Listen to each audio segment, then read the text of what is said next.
দেশের সুখের মুখ দেখতে দেখতে আবার দুঃখের ছোঁয়াও পড়ে গেল। সবকিছু আল্লাহরই হুকুম। আল্লাহ যা করেন সবকিছু মানুষের মঙ্গলের জন্যই করেন। হয়তোবা এই বন্যার কারণে আবার পরবর্তীতে আরও ভালো কিছু হতে পারে। সবকিছু আল্লাহর হাতে, আল্লাহই ভালো জানেন। তারপরেও আমাদের এগিয়ে আসতে হবে বন্যার্ত দের সাহায্য করার জন্য।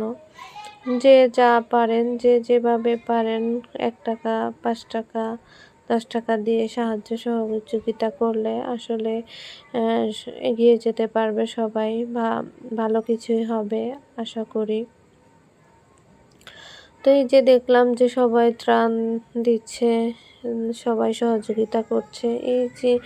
এই যে দলমত নির্বিশেষে সবাই একসাথ হয়ে সবকিছু করছে, এর থেকে আর ভালো কি হতে পারে? আল্লাহর কাছে এই শুকরিয়া জানাই যে সবাই একত্র হয়ে এই যে বিপদগামী লোকদের পাশে দাঁড়িয়েছে।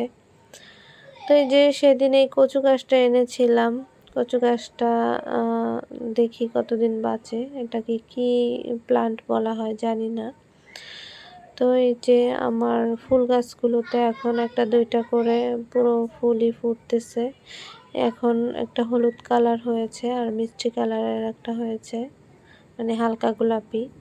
মিষ্টি কালারেরও আছে।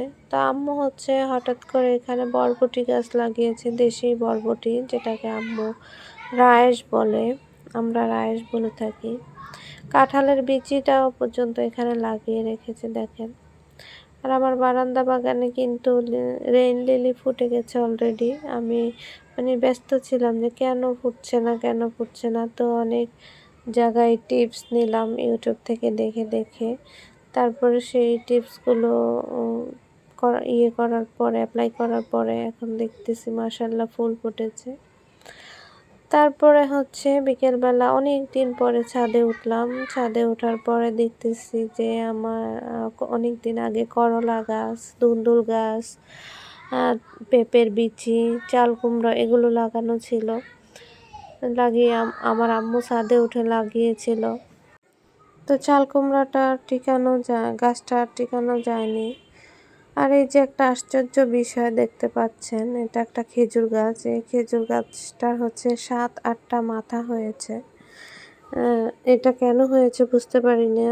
অনেক সময় আমি বিভিন্ন ভিডিওতে এরকম ৩ মাথা ৪ মাথা দেখি, কিন্তু আমার চোখের সামনেই যে এরকম একটা জিনিস দেখতে পাবো কখনোই কল্পনা করিনি। তো এটা হচ্ছে ছাদে, আর ছাদে উঠে দেখি যে গাছগাছরা দিয়ে একদম বাগান হয়ে গিয়েছে আলু গাছ দিয়ে। যেহেতু বর্ষার পানি হয়েছে অনেকটাই, তো আলু গাছগুলো এমনিতেই অনেক একদম ছড়িয়ে ছিটিয়ে গিয়েছে, যেহেতু মানুষজন ছাদে তেমন একটা আসা হয়নি। আর পুঁই শাকের বীজ যে পড়েছিল সেইগুলো দিয়েও অনেকটা গাছ হয়ে গিয়েছে। তো এই যে বাসায় চলে এসেছি, এটা হচ্ছে রাতের একটা ভিডিও। তা আমি হচ্ছে বিরিয়ানি রান্না করতেছিলাম। কিছুটা খাসির মাংস নিয়ে নিয়েছি, আর সেই সাথে হচ্ছে বিভিন্ন উপকরণ বেটে নিয়েছি, সেগুলো দিয়ে দিচ্ছি।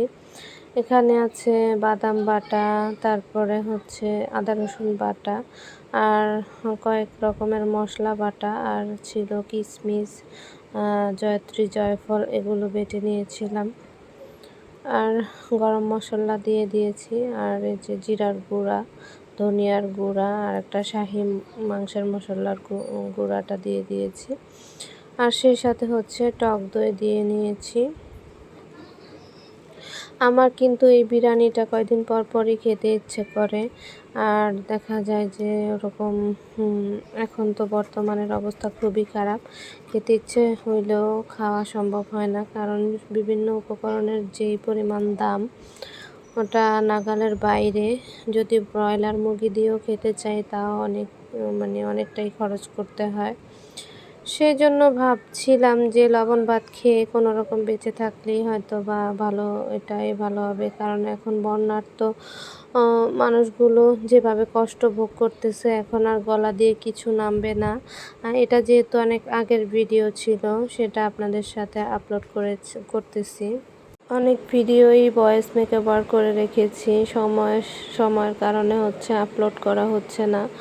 আর এই ভিডিওগুলো অনেক দিন আগেরই করা, আমার ইম্পর্টেন্ট কাজগুলো আর কি ভিডিও করে রেখেছি। সারাদিনের দেখা যায় ভিডিও করা হয় না, যেহেতু ছাদে উঠেছিলাম অনেক দিন পরে, সেটাও ভিডিও করে নিয়েছি হালকা করে।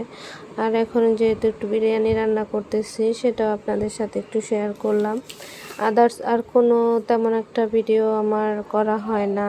আর অনেকে তো যারা কন্টিনিউ ভিডিও দিয়ে থাকেন তারা তো সব সময়ের ভিডিওই করে থাকেন, কিন্তু আমার ভিডিও হচ্ছে জমে আছে, কিন্তু আমার ভিডিও দেওয়ার মতো সময় সুযোগ হয়ে উঠছে না। তো এই যে বিরিয়ানি রান্নাটা কিন্তু প্রেশার কুকারে করেছি। প্রেশার কুকারে বিরিয়ানি রান্না করলে কিন্তু পারফেক্টলি ঝরঝরা হয়ে যায়।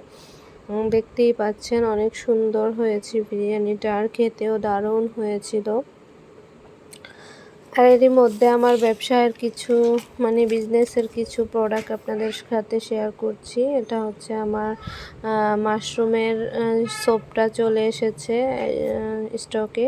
আমি কিন্তু অল্প অল্প করে এনে আপনাদের সাথে শেয়ার করি, আর অর্ডারই থাকলে আবার আনিয়ে তারপরে দিই, কারণ আমি স্টক করে রাখতে চাই না। এগুলো বসিয়ে রেখে টাকা আটকে রাখার কোনো মানে হয় না। তো প্রায় আমার অর্ডার আসে, আর রিপিট কাস্টমার যারা থাকেন তারা আমার প্রোডাক্টগুলো বেশি নেয়। তো এবার একটা বাড়তি সাবান এনেছি, সেটা হচ্ছে নিম সাবান, নিমের সাথে অ্যালোভেরা যোগ করা আছে।